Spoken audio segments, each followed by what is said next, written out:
It's Parliament that makes the headlines with legislation. But no bill passed by Parliament or Majlis becomes law without going through the Guardian or Constitutional Council. Less in the spotlight normally, there are times when this Council of Elders becomes the highlight of the day. One of those times is elections, be they parliamentary, presidential, or Assembly of Experts elections. What exactly the function of the Guardians of the Constitution is when it comes to elections is the focus of our study in this episode. The 12-member Guardian Council of Legal Experts supervises elections and approves or disqualifies candidates. It also has veto power over legislation. It's something of an upper house, so omitting it from Iran's legal system would be unthinkable. However, it does come under scrutiny and criticism from time to time, especially with the 2021 elections. I'm Leila Faramarzi and you're watching Iran Today.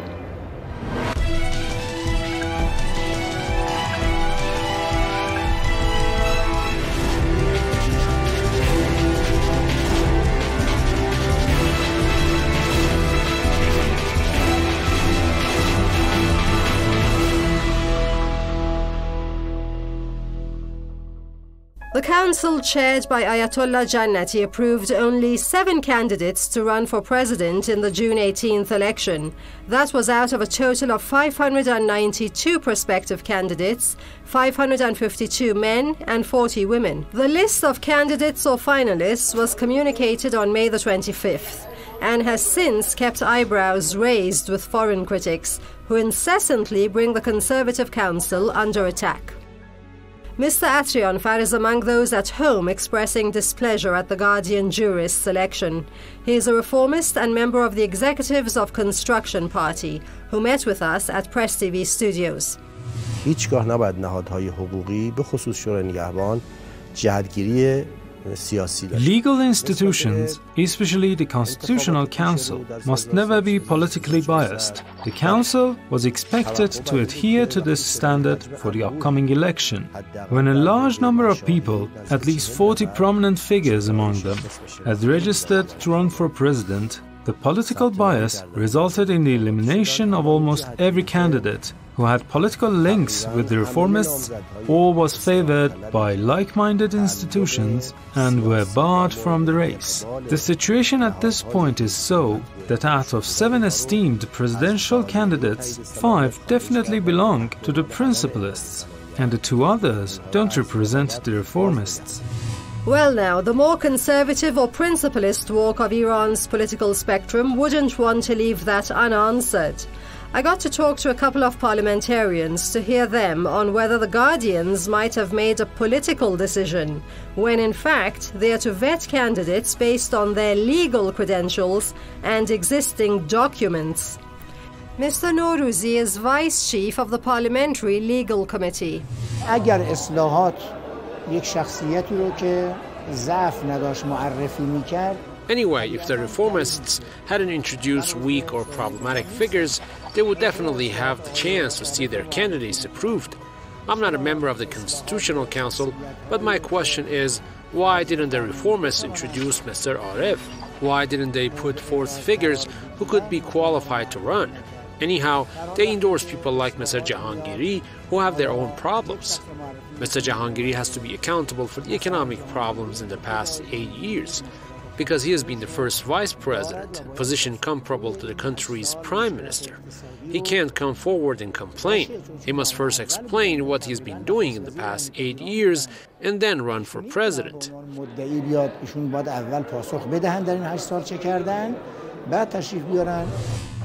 Besides Mr. Raisi, the judiciary chief, other principalists approved to run are Saeed Jalili, former Supreme National Security Council Secretary and nuclear negotiator, Mohsen Rezai, Expediency Council Secretary, as well as MPs Ali Reza Zakani and Amir Hossein Ghazizadeh Hashemi. Non-principalists are Abdul Nasser Hemmati, Central Bank of Iran former governor who's a moderate, and Mohsen Mehralizadeh, reformist, former vice president. Registration and vetting and campaigning make for an intricate electoral procedure, intricate like Iran's political system of several member bodies, each presiding over the other. Everything is detailed and foreseen in the hope of leaving no room for error. But then, with too many hands at work, it can, like bureaucracy, trip itself up. And there's human error that can presumably occur with these supreme deciding bodies. Sometimes, as in the case of Larijani, despite the fact that he is a veteran, the Supreme National Security Council's decision to ban first-degree relatives of candidates from studying abroad leads to disqualification. We don't have anything called disqualification in the presidential election. In fact, we assess the qualification of those who run.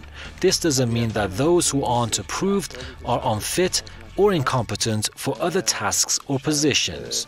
What Article 155 stipulates is that the qualified president must meet a set of conditions, including being a political or religious figure, being a resourceful manager, being a citizen of Iran and of Iranian origin. Members of the Constitutional Council consider these conditions for every candidate and finally announce whether or not the individuals are eligible to run for president after a secret ballot.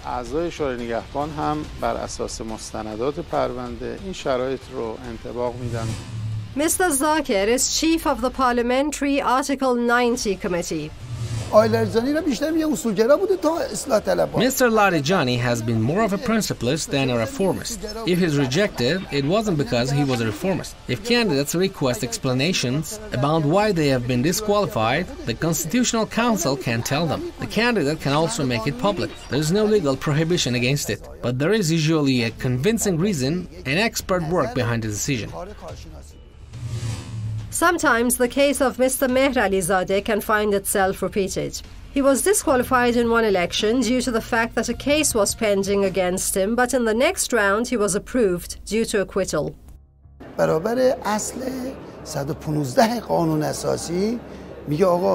According to Article 115 of the Constitution, the president must meet certain conditions. One is that he must be of Iranian origin. The other is that he must be a political or a religious figure and be a resourceful manager. None of these conditions are biased for or against any group, camp, or political organization. The conditions consider the candidate's talents, policymaking, and management capabilities in running the country and solving its problems. It's an executive hand that's in charge of jump-starting and finalizing the election process in practice. That's the Interior Ministry. Pursuant to Article 48 of the election law, executive boards send the names of candidates to 4 authorities for screening. Those are the Judiciary, the Ministry of Intelligence, the Police, and the Civil Registration Organization. Now, how Guardian Council members themselves are appointed and what the composition of the body looks like, you may care to know. Of the 12 jurists, 6 of them are experts in Islamic law and they're appointed by the leader, who is himself elected by the Assembly of Experts. The other 6 civil jurists are nominated by the Supreme Judicial Council and appointed by Parliament or Majlis. The Council also has 6 lawyers recommended to Parliament by the head of the Judiciary to be confirmed and included in the Council. Following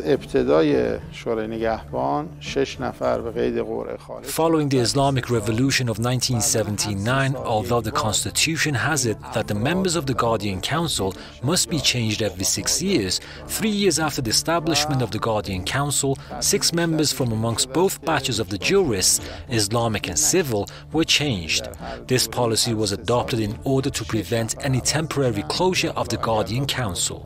This way, the Council will always have 6 definite members.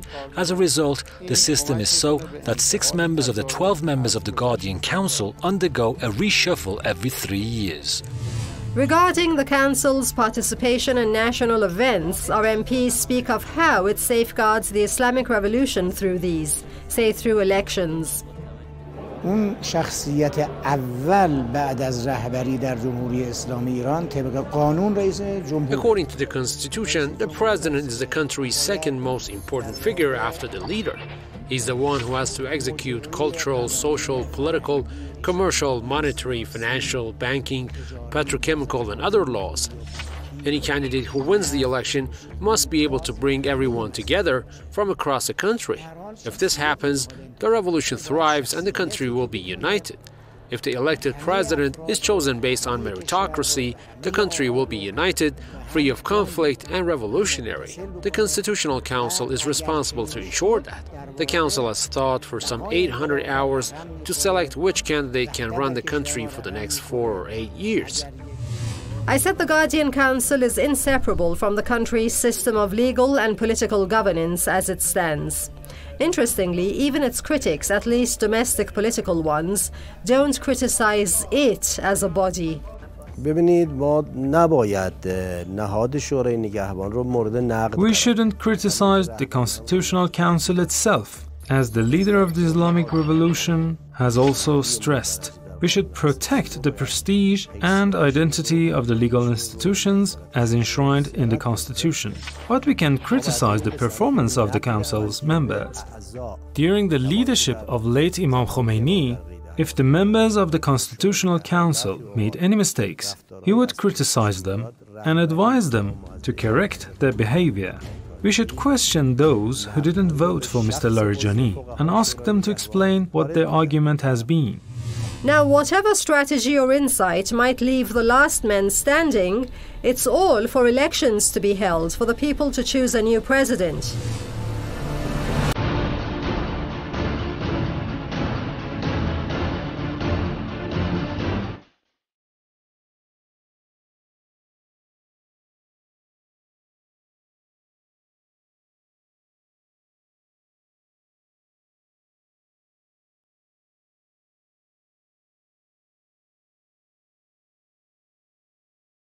Time for a short break. We'll be back in no time.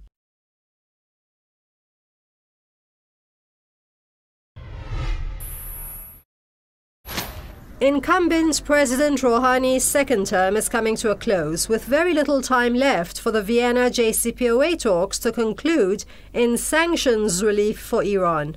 Any success the outgoing government has with the talks would be cause for greater voter turnout mid-June.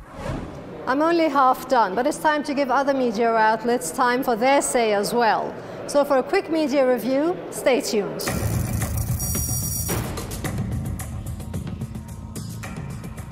And here's words they put it in. Fars News reads, leader asks Iranian people to stage large turnout in elections. During a meeting via video link with members of the Iranian parliament on Thursday, May the 27th, Ayatollah Khamenei first thanked all individuals who were nominated to run in elections. Many of these people undoubtedly entered the scene because they felt a responsibility to, he said. Secondly, Ayatollah Khamenei said, I have to doubly thank those whose qualification was not approved and was not ascertained by the Council, and who reacted nobly. Some of them even encouraged people to participate in the election. The leader said the fact that the Constitutional Council had not been able to ascertain the qualification of certain candidates did not mean that those individuals were not qualified. They may even be highly qualified. What it meant was that the Council had not been able to determine such a qualification based on its own recognition, the reports, and the available tools. Dear Iranian nation, election takes place in one day, but its outcome is there for several years. Participate in the election. Consider the election as belonging to yourselves, because it does belong to you, Ayatollah Khamenei said. Tehran Times quotes the council's spokesperson, Kat Khodai, predicts high voter turnout. In an interview with Press TV on Tuesday, Abbas Ali Kat Khodai said when it comes to verification and vetting, the impact of the Constitutional Council's votes on the people's participation is very little. That, he said, is what opinion polls conducted by state institutions show. It's usually most likely about economic issues and maybe some political and social issues. He said the Council carries out its responsibilities based on the Constitution as the fundamental law of the country and is duty-bound to do the vetting process. If a person is vetted and not approved, we are not to blame. We have to act on the basis of law. We have Abna referring to a Sunni cleric saying vigilant nation attends election to decide for its fate. A Sunni Friday prayer leader in southeastern Iran believes that the Iranian nation are vigilant and will participate in the upcoming presidential election across Iran to decide their own fate. Maulavi Abdurrahim Rigyanpur, Sunni Friday prayer leader of Mirjave, a city in southeastern Iranian province of Sistan Baluchistan, made the remarks in an interview with IRNA. Participation in the elections is a religious duty, and respect for objectives of Imam Khomeini, the father of the Islamic Revolution, the Sunni cleric said. During the past years, enemies, arrogant powers, and global Zionism have in vain been trying to downgrade the people's participation in Iran's elections, he added. Despite the sanctions, Iran will powerfully stand on its own feet, the Sunni cleric stressed. That would be it for this segment. Do stay tuned. Foreign policy will no doubt pose pretty potent challenges for any new president and his cabinet. Let's hear what they will face from our show guests. The president must run the country. It is not possible to run a country without interacting with the world. We have had relationships with all the world when both principalists and reformists were incumbent, with a few exceptions like the occupying Israel regime. As a matter of fact, if principalists win the upcoming election, they would have greater interactions with the world. We want to maintain our country's authority. Now, the main challenge any new president would face in this country has got to be economic. That is why the JCPOA talks matter. To Iran, the whole point of the talks is that US and E3 economic sanctions be lifted off this country. Only then will a US return to the JCPOA or Iran nuclear deal even matter to us. You see, our economic structure is really in shambles. Our currency and tax system are in disarray. There are so many unemployed youths. 12 million young people aren't getting married because they don't have a home. While the Minister of Roads and Urban Development says he doesn't believe in cheap housing options just for the sake of being stubborn and based on his personal beliefs, it's evident that the country won't thrive. I think the Constitutional Council can intervene here and choose capable candidates fairly, regardless of their political orientation. They should approve people who won't make the society bipolar or tripolar or sow discord and only consider themselves. Interestingly, not all Iranian authorities see sanctions as wholly bad. In fact, the absolute majority see a use in sanctions alongside the vice. That is getting closer to independence, because with deprivation comes resistance economy. That's moving to mobilize the country's industry, hence independence. That is not to say sanctions are not a nuisance, of course, even to domestic manufacture. Developing domestic manufacture can be achieved with technology transfers and investments made possible by the lifting of sanctions. This in turn would enable greater growth and lucrative exports for Iranian industries. And fortunately, in the absence of Western alliance, Iran still has some useful friends elsewhere. He won't be just a president, but someone whose performance shapes the country's political future for at least the next 10 to 20 years. Our citizens' psychological comfort and economic security are affected and take shape by the president's policies on economic issues as the country's senior executive manager. This is unanimously agreed upon. Society expects the same, so do our political elites, the incumbent government, and most importantly, the leader of the Islamic Revolution. We popped out and learned what people think of shortcomings and what they expect of their next president. One of the most serious problems is that people's purchasing power is very weak. There is tremendous economic pressure on them. I expect the new president to care more about the youth. All the young people are unemployed. Some of them want to leave the country. They don't want to stay in Iran. The most urgent priority is employment.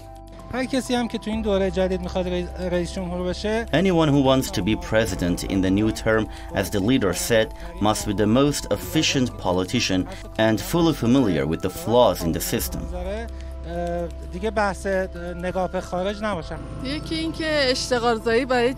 One priority is the creation of jobs for young people, which has been very weak. The other is the astronomical prices. Another is enabling young people to get married. One of the main weaknesses of our current president is that he has not fulfilled any of his promises so far. The least the next president is expected to do is to care for those who live in a poor economic situation.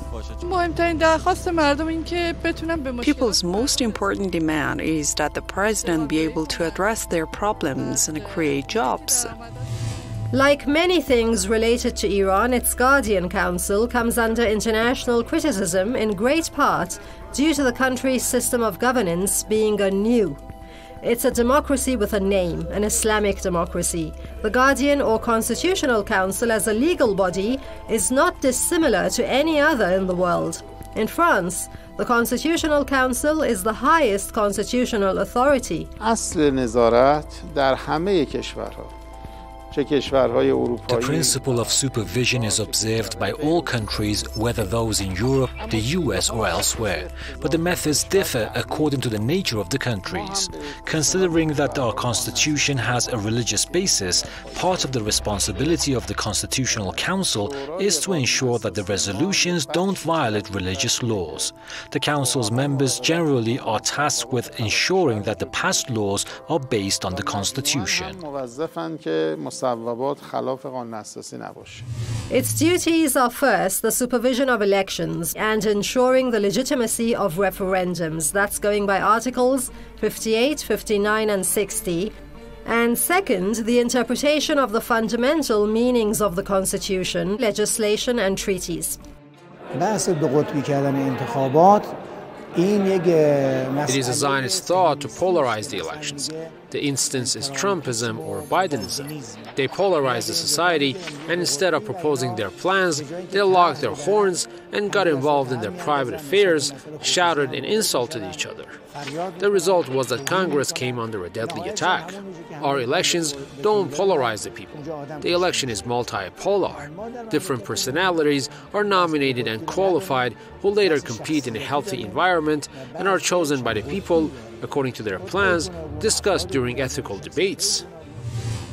To get back to Iran's Guardian Council and elections, the Council's 25th May approval of finalists meant those candidates could start campaigning until June the 16th, 2 days before the election. That would allow for a one-day period when campaigning is banned. Candidates will have 3 televised debates, which could swing the vote against all expectation, as they have done so with the past 3 presidents.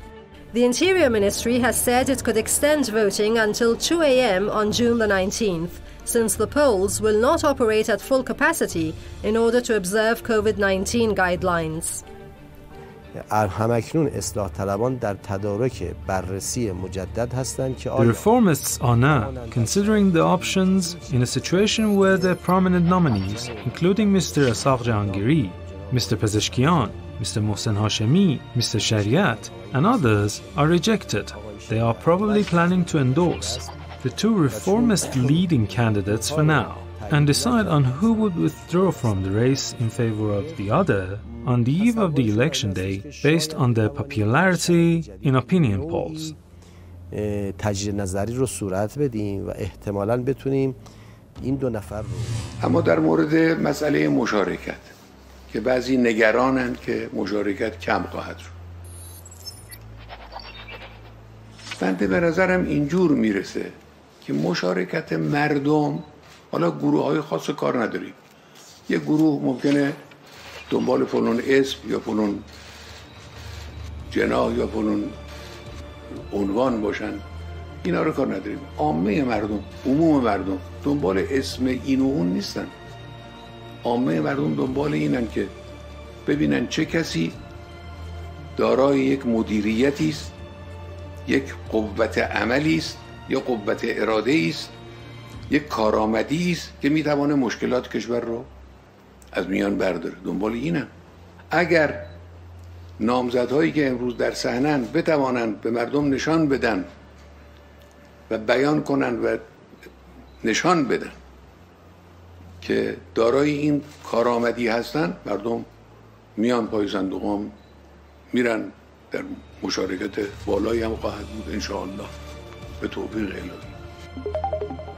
That's it for today. Thanks for watching from the whole team. But do tune in again at the same times next week and each week after, as there's plenty more to be said on the elections in weekly shows and even our 10-minute specials in the run-up to the election 18th June. Bye for now.